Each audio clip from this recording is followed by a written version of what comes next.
Adani group తెలంగాణలో మిజైళ్ల తయారీలో నిమగ్నమైపోయింది. ఇది నిజంగా గొప్ప వార్త. Missiles, drones, renewable energy and data infrastructure విషయంలో అద్భుతమైన బిగ్ ప్లాన్స్తో ముందుకు వెళుతున్నట్టుగా తెలుస్తోంది. సో తెలంగాణలో కొత్త ప్రభుత్వం కొలువుదీరిన తర్వాత అదానీ గ్రూప్కి సంబంధించినటువంటి తనయుడు డైరెక్ట్గా ఇక్కడికి రావడము, ఆయన రేవంత్ రెడ్డిని కలవడము, సీఎం రేవంత్ రెడ్డి గారిని కలవడము, ఇవన్నీ చకచకగా జరిగిపోయాయి. అండ్ అంతకుముందు రేవంత్ రెడ్డి ప్రధానిని కూడా కలవడం జరిగింది. సో అదానీ గ్రూప్ తెలంగాణలో missiles, drones, renewable energy and data infrastructure విషయంలో అద్భుతమైన ప్లాన్స్ని ఆవిష్కరించడానికి సిద్ధంగా ఉన్నట్టుగా తెలుస్తోంది. సో ఇది మొదటి వార్తగా మనకు కనబడుతోంది. దీని గురించి మనం డిస్కస్ చేద్దాం. సార్ గిరిధర్జీ, సో ఇక్కడ రెండు విచిత్రాలు కనబడుతున్నాయి. ఒకటి ఏంటంటే అదానీ ఆయా రాష్ట్రాల్లో అద్భుతాలు సృష్టిస్తున్నారు. కేవలం రాష్ట్రాల్లో మాత్రమే కాదు, నిజానికి ఇజ్రాయెల్ లాంటి దేశాల్లో కావచ్చు, ప్రపంచంలోనే ఆయా దేశాల్లో చైనాకి చెక్ పెట్టడానికి అదానీ గ్రూప్ విస్తృతంగా పనిచేస్తోంది అండ్ భారత ప్రతిష్టను పెంచుతోంది. అదానీ అనగానే మోదాని అంటూ విమర్శించేటువంటి కాంగ్రెస్ పార్టీ ఓవైపు రాహుల్ గాంధీ దగ్గర నుంచి అందరూ కూడా అదానీ, అంబానీ పైన విరుచుకుపడుతూ ఉంటారు. అండ్ అటు లెఫ్ట్ పార్టీల నాయకులు చెప్పనక్కర్లేదు, మొదటి నుంచి ఉన్నదే. సో ఇప్పుడు అదానీ గ్రూప్ తెలంగాణలో నిజానికి టీఆర్ఎస్ గవర్నమెంట్ ఉన్నప్పుడు వస్తే కూడా అంత చర్చ అయ్యేది కాదేమో నాకు తెలిసి. కాంగ్రెస్ గవర్నమెంట్ ఉన్నప్పుడు ఈ చర్చ రావడము అండ్ ఇక్కడ మిజైల్స్ తయారీకి తెలంగాణను ఎంచుకోవడము ఒక రకంగా శుభ పరిణామము, మంచి పరిణామము.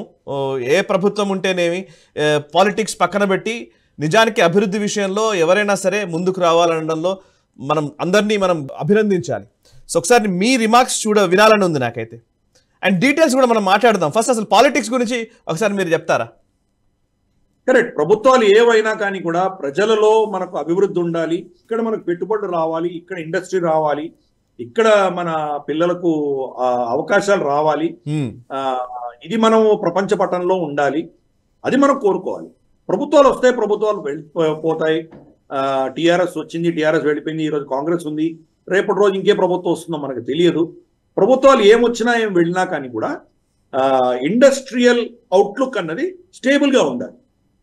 కొత్త ప్రభుత్వం రాగానే దీనికి వ్యతిరేకంగా వాళ్ళు పాలసీలు తీసుకొచ్చి వాళ్ళని భయపెట్టి వాళ్ళని ఇక్కడికి తరిమేయడము, లేదా ఇప్పుడు పెట్టుబడి పెట్టిన వాళ్ళు మళ్ళీ వచ్చే ప్రభుత్వం వస్తే కనుక మా పరిస్థితి ఏంటి అని భయంతో ఉండడము, ఇది ఇండస్ట్రీకి ఎప్పుడు కూడా మంచి పద్ధతి. సార్ మనము ఇప్పుడు వెస్ట్ బెంగాల్లో చూసాం మనము, especially for instance Mamata Banerjee అక్కడ టాటా నానో ప్లాంట్ కి వ్యతిరేకంగా ఆవిడ పోరాటం చేసింది.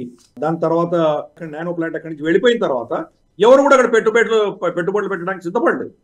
ఎందుకంటే ఈవిడ మళ్ళీ నెక్స్ట్ టైం ఇంకెటువంటి పిచ్చి వేషాలు ఇస్తుందో అని అందరూ భయపడ్డారు. అందుకని అక్కడ పెట్టుబడులు అంటూ రాలేదు, ఎవరు రాలేదు అక్కడికి. ఇప్పటికి కూడా ఆ దేశం, ఆ రాష్ట్రం ఇండస్ట్రియలైజేషన్ అవ్వకుండా అలాగే పడుంది.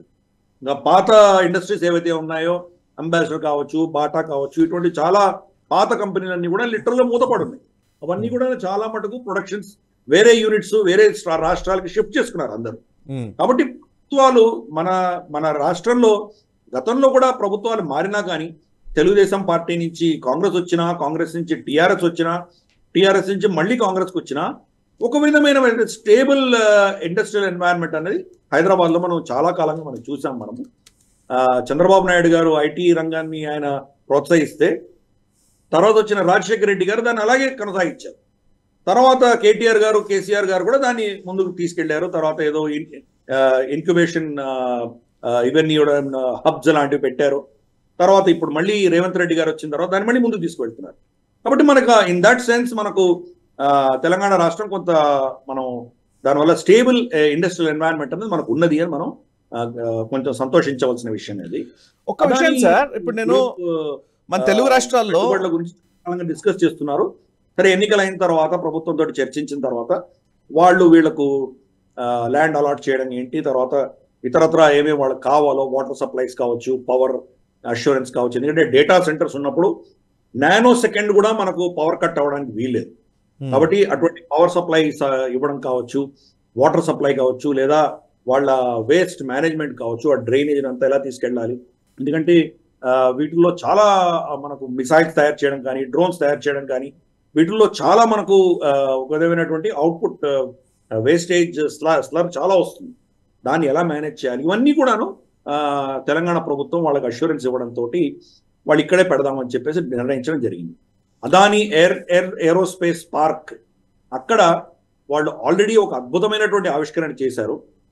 అది దృష్టి 10 స్టార్ లైనర్ అన్నటువంటి ఒక యుఏవి, అంటే ఒక డ్రోన్, అన్మాన్డ్ ఏరియల్ వెహికల్, దాన్ని ఆవిష్కరించారు. ఆవిష్కరిస్తున్నప్పుడు మనకు నేవీ చీఫ్ అడ్మిరల్ హరికుమార్ గారు వచ్చి ఇది చాలా మన అంబుల పొదలో చాలా అద్భుతమైనది అని చెప్పారు. మీడియం రేంజ్ లాంగ్ ఎండ్యూరెన్స్ ఉన్నటువంటిది, 36 గంటలు ఆకాశంలో ఎగరగలిగింది, ఇది అంతటి కెపాసిటీ ఉన్నది. రమారమి 450 కిలోల వెయిట్ తీసుకొని వెళ్ళి, ఫ్యూసిలాజ్ అంటారు దాన్ని, అది తీసుకొని వెళ్ళి ఎక్కడైనా డెలివరీ చేయగలిగిన కెపాసిటీ దానికి ఉన్నది. కాబట్టి ఇది తప్పకుండా ఒక గొప్ప ఆవిష్కరణ. అది మన హైదరాబాద్లో జరిగింది. ప్లస్ ఇప్పుడు దాన్ని ఎక్స్పాన్షన్ చేయబోతున్నారు. ఇక్కడ వాళ్ళు మిసైల్స్ కూడా తయారు చేయబోతున్నారు, డేటా సెంటర్ పెట్టబోతున్నారు, రెన్యూవల్ ఎనర్జీ, బహుశా ఇక్కడ మనకు సోలార్ ఫార్మ్స్ పెట్టబోతున్నారు. కాబట్టి ఇవంతా కూడా ఒక పెద్ద అద్భుతమైనటువంటి డెవలప్మెంట్ కింద మనం భావించాలి. అదానీని తిట్టిపోసిన, దుమ్మెత్తిపోసిన రాహుల్ గాంధీ పార్టీయే, కాంగ్రెస్ పార్టీయే ఈరోజు అదానీకి ఈరోజు రెడ్ కార్పెట్ వెల్కమ్ ఇచ్చి ఇక్కడ ఇన్వెస్ట్మెంట్లు పెట్టుబడులు పెట్టండి అనడం మంచి శుభసూచకంగానే నేను భావిస్తాను. ఎందుకంటే మీరు పాలిటిక్స్ అతీతంగా ప్రజల శ్రేయస్సు, ఇక్కడ పెట్టుబడుల గురించి ఫోకస్ చేయడం అనేది మంచి పద్ధతి. దానికోసం మనం రాష్ట్ర ప్రభుత్వాన్ని అభినందిద్దాం.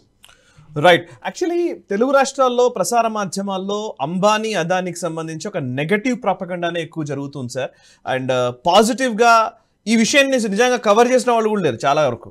ఎక్కడ పెద్దగా దీని మీద చర్చ లేదు, ఎక్కడా కూడా దీని మీద మాట్లాడని పరిస్థితి. సో మనం గ్లోబల్ రౌండప్లో మనం డిస్కస్ చేస్తున్నాము, అది కూడా మన తెలుగు రాష్ట్రాలు, ముఖ్యంగా తెలంగాణకు సంబంధించి. ఇప్పుడు మీరు ఆంధ్రాలో వైఎస్ జగన్మోహన్ రెడ్డి గారిని ఏదైతే అదానీ కలిసినా, లేకపోతే అంబానీ కలిసినా, లేకపోతే వీళ్ళు ఎవరైనా వచ్చినా కూడా పూర్తి నెగటివ్ ధోరణిలోనే చర్చ జరుగుతుంది. నాకు ఒక క్వశ్చన్, మనం చాలాసార్లు ఆఫ్ స్క్రీన్ మాట్లాడుకున్నవే, చాలా మంది అడుగుతూ ఉంటారు, అన్ని పెట్టుబడులు కూడా అందరూ గుజరాత్కి తీసుకెళ్తున్నారు అన్నప్పుడు యాక్చువల్లీ మీరు చాలాసార్లు చెప్పారు నాకు. ఇది నేను మళ్ళీ ఒకసారి రీఐటరేట్ చేస్తున్నాను దాన్ని. గుజరాత్కి ఎందుకు వెళ్తున్నాయంటే నిజానికి పెద్ద పెద్ద కంపెనీలు పెట్టుబడులు పెట్టాలి అని అంటే వాళ్ళకు సేఫ్గా ఉందా లేదా వాతావరణం, పొలిటికల్ స్టెబిలిటీ కావాలి. అండ్ రేపు పొద్దున కొత్త గవర్నమెంట్, మీరు అందాక అన్నట్టుగా ఎవరో కొత్త వాళ్ళు వచ్చేసి మీరు ఇక్కడ ఎందుకు పెట్టారు, ఇదేం చేశారని చెప్పి వాళ్ళకి అన్ని కట్ చేయడం మొదలు పెట్టారండి. కోట్ల రూపాయల ఇన్వెస్ట్మెంట్స్ నాశనం అయిపోతాయి. అంతే కదా, స్టెబిలిటీ అనేది చాలా ఇంపార్టెంట్ అవుతుంది. అండ్ అట్ సేమ్ టైం పొలిటికల్గా కాన్సెన్సస్ బిల్డ్ చేసే పరిస్థితిలో లేకపోతే ఎవరైనా సరే పెట్టుబడులు పెట్టరు. ఇప్పుడు అదానికి సంబంధించి తెలుగు ప్రసార మాధ్యమాలు మాట్లాడకపోవడము, అండ్ ఇప్పుడు రేవంత్ రెడ్డి గారు ఉన్నారు కాబట్టి నిజానికి చర్చ అసలు లేదు ఇవాళ.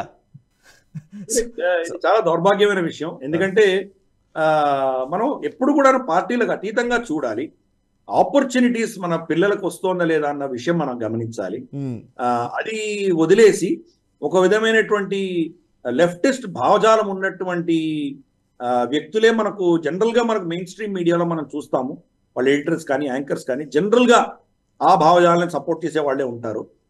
వాళ్లకు అంబానీ అదానీ అనేది ఒక అంటే ఒక నెగటివ్ క్యారెక్టర్స్, వాళ్ళ వల్ల పీడితులను చూపించడము, ఒక బైనరీలో వెళ్ళడం అన్నది వాళ్ళకి అలవాటు. అది కాబట్టి ఆ నేరేటివ్లో ఫిట్ అవ్వదు. ఎందుకంటే వాళ్ళు వచ్చి ఇక్కడ పెట్టుబడులు పెడుతున్నారు అంటే కనుక దానివల్ల ఇక్కడ ఎవరైనా లబ్ధి చెందుతున్నారంటే అది వాళ్ళ నేరేటివ్లో ఫిట్ అవ్వదు కాబట్టి తీసేస్తున్నారు. అలాగే మనకు ఇప్పుడు ఆంధ్రప్రదేశ్లో కూడా కొత్త నిలువలు. జాతీయవాద జర్నలిజానికి అసలైన వేదిక నేషనలిస్ట్ హబ్ ని సబ్స్క్రైబ్ చేసుకోండి. నోటిఫికేషన్స్ కోసం బెల్ ఐకాన్ పై క్లిక్ చేయండి.